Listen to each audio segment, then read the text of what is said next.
ওনার নাম হলো আহমদুল্লাহ শেখ, সবাই তার নামে শায়েখ লেখে। বেটা যত বড় হুজুরই হোক না, আহমদুল্লাহ হইজ আহমদুল্লাহ। আহমদুল্লাহকে আসুন্না আসুন্না, এই আসুন্না নাম দিয়া মানবতার ফেরিওয়ালা হইতে চাইতেছ। এই আহমদুল্লাহ হলো পাবলিককে ধোঁকা দিয়ে বোকা বানায়। আহমদুল্লাহর গনার টাইম আমরা আছে।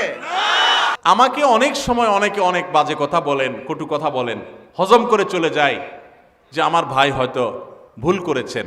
আমি আবার তাকে পাল্টা বলতে গেলে অসুন্দর হবে, মানুষ ইসলাম সম্পর্কে ভুল ধারণা নেবে। আমি সবর করার চেষ্টা করি। আল্লাহ আমাদের সব ভাইকে সেরকম হওয়ার তৌফিক দান করুন। বিড়ালের গলায় ঘন্টা বাজানো, এটা তো আসলে যার তার কাজ না। ডক্টর আব্দুল্লাহ জাহাঙ্গীর রহমতুল্লাহ আলাইহি একটা কথা বলতেন। ইসলাম বিশ্ববিদ্যালয় কুষ্টিয়ার প্রফেসর ছিলেন, অনেক বড় আলেম ছিলেন, আপনারা অনেকে চিনেন। স্যার একটা কথা বলতেন যে মুসলমানদের মধ্যে যে অনেকের আগুন লাগছে, এই হুজুর ওই হুজুরের বিরুদ্ধে, ওই হুজুর ওই হুজুরের বিরুদ্ধে বলে, এগুলো আমি থামাতে পারবো না, এত ক্ষমতা আমার নাই যে আমি থামাই দেব। তবে আমি একটা কাজ করতে পারি, সেটা হলো নতুন করে যেন কোনো আগুন না লাগে, আমি এই জন্য কোনো কারোর বিরুদ্ধে খোঁচাখুচি করি না।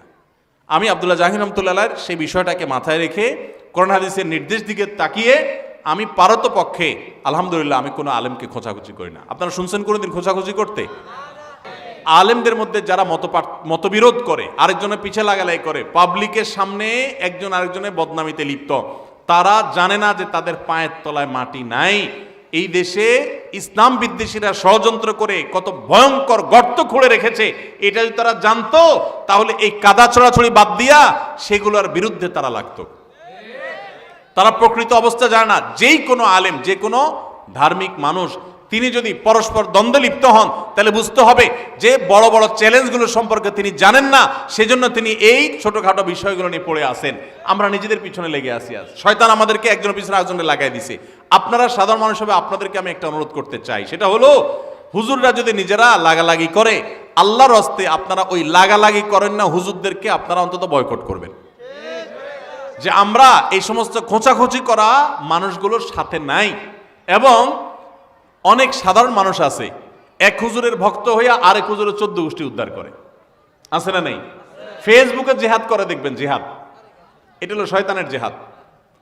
যে এক হুজুরের পক্ষ হইয়া আরেক হুজুরের বিরুদ্ধে লেখা গালিগালাজ করতেছে। আপনার কে শিখাইছে?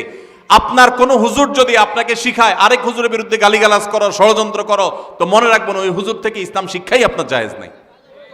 আপনি দিন শিখবেন সেই মানুষের কাছ থেকে যে মানুষটা অন্য মানুষকে ভালোবাসতে শিখায়। কারো ভুল হতে পারে, সুন্দরভাবে পারলে বুঝান, নাহলে চুপ থাকেন।